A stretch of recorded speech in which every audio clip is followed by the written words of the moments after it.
Hey there, SNDL traders and investors. Welcome back on the Pursuit of Wealth. It's Rod with POW Group, your home for MJ Stocks, crypto assets, news, and interviews.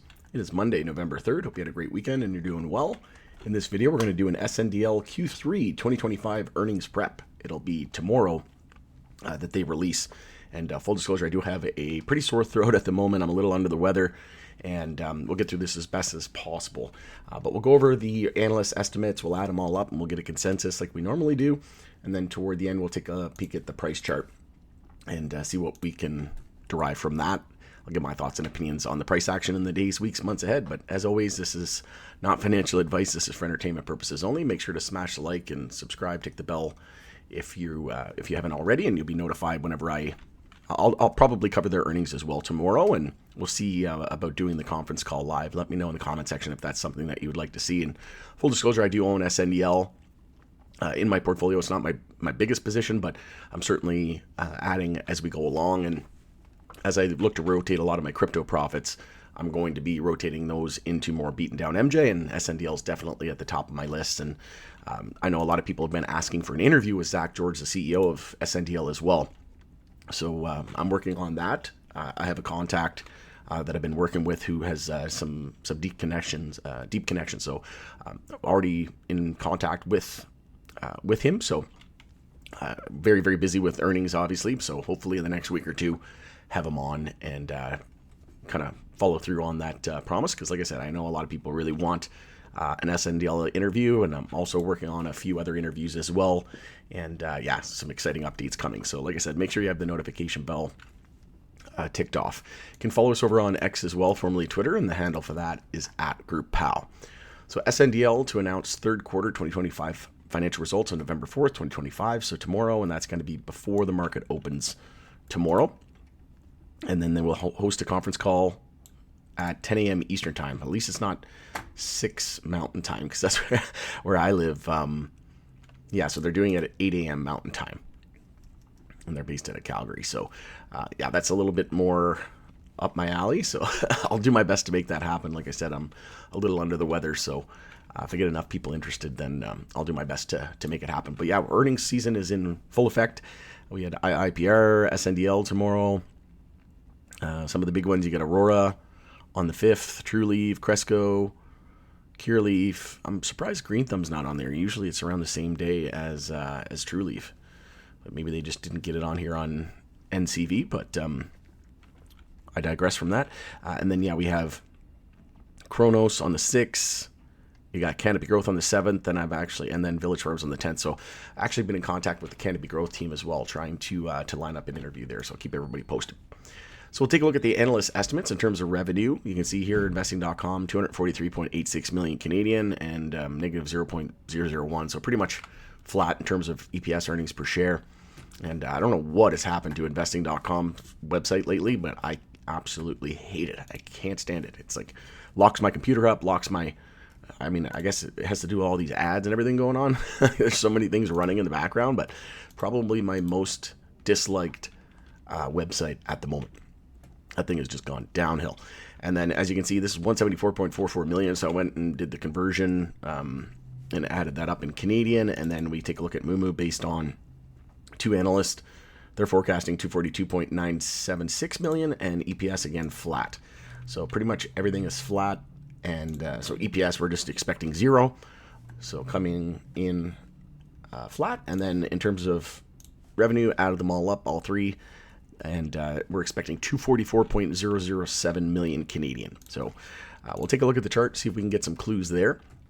So I mentioned that we did have this bear flag. If you go from the high here to the low, you can see it rejected right at the 0.32. Like, you can't make this stuff up, right? Literally to perfection. And then you just take your measured move there from the high to the low, move it out to your 0.32 fib, and it was saying we're targeting 210, and we just hit 213 triple bottom. So this is going to be interesting. It's a pretty mixed bag at the moment. We're not yet daily oversold, so we could see a little bit more downside. But with that being said, we have reached our daily bear flag target. And then if we remove this, there's actually another bear flag forming. So if we go there from the high to the low, and again, it rejected right at the 0.32 fib and confirmed. So I'm probably going to be leaning just a little bearish, just because the rest of the stock market's a little wobbly, and We've been seeing some volatility.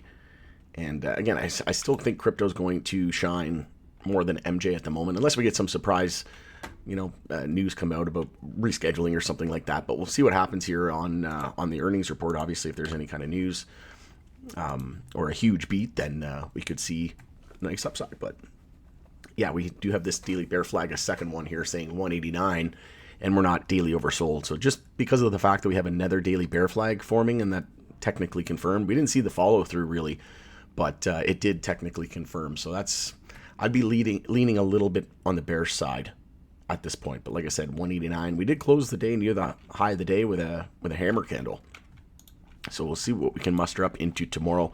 Let me know your thoughts and opinions as well. Do you think they're going to beat, miss? Always love hearing from you. Is there anything you're going to be looking at in terms of metrics or if there's anything that you think is worth mentioning, please let me know in the comments. Always love hearing from you. And on the weekly time frame, we already got the triple thunder crossover out of the way. So when the price loses the 10-week moving average and we see a stochastic and a MACD bear cross, that's generally very, very bad for the price. And then on the flip side, when you have the bull cross, when the black's below the red, see here, they both crossed on the stochastic and the MACD, the price got above that 10-week moving average, you see tons of upside. So then the only only kind of silver lining here is that we already had that bearish triple thunder and it's already occurred. So now we could see it go bullish again here, cross bullish on the stochastic and the MACD and get above the 10-week moving average over the next few weeks. But again, the sector was pretty weak again today.